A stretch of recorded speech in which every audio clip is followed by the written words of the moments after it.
Hello guys, मैले चाहिँ मोमो बनाउनु भनेर बन्दाकोपी लिनु पठाएको थिएँ हो। बन्दाकोपी चाहिँ हेर्नु न प्लास्टिक खाले आएछ, देखाउनु यस्तो छ यस्तो हुन्छ बन्दाकोपी। तनक तन्किँदैछ बन्दाकोपीको पत्ता के हो यो? हेर्नु र डढा हेर्छु म। हेर्नुहोस् यहाँबाट प्लास्टिक निक्लिरहेछ त हो। अझै ठुलो बनाऊ न ग्यास पोल्छ।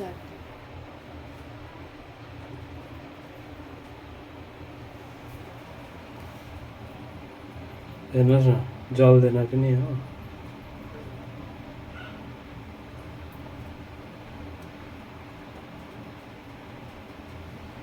प्लास्टिक अहिले भर्खरै मैले त्यहीबाट प्लास्टिक निकालेँ। कस्तो खाले बन्दाकोपी हो, तातो। इस त्यो निकै ढल्किरहेछ है।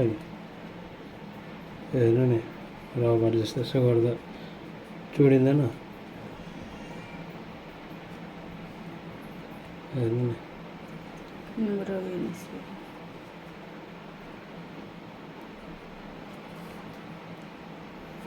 यस्तो हुन्छ बन्दाकोपी। मुस्किलले काटिँदैछ। यहाँबाट हेर्नु प्लास्टिक निस्किन्छ। यस्तो खाले बन्दाकोपी आएछ मार्केटमा अहिले। यत्रो बन्दाकोपीलाई 20 रुपियाँदेखिको छोड्दैन भन्नु नमानेको अन्त त्यो मान्छे के हो यो?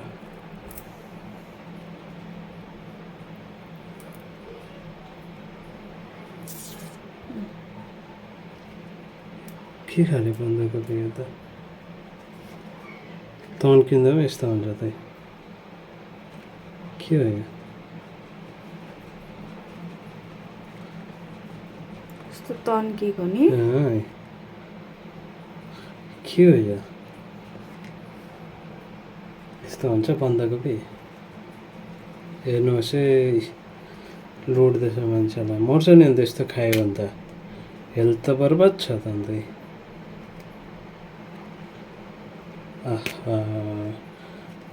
भुँडीमा गएर त अन्त यता यसरी बेलुन भएको भए यति बेला पुरा फाटिसक्थ्यो होला। हेर्नु नि अन्त। आम्मा के हो यो? थैट, मर्छ नि अन्त यस्तो खायो भने त नि चम्म।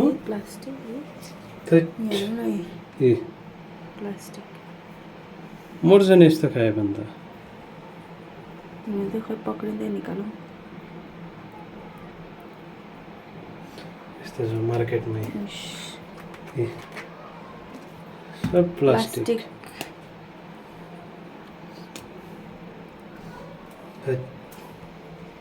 जानु घुमाइदिकन आउनु। Go fast.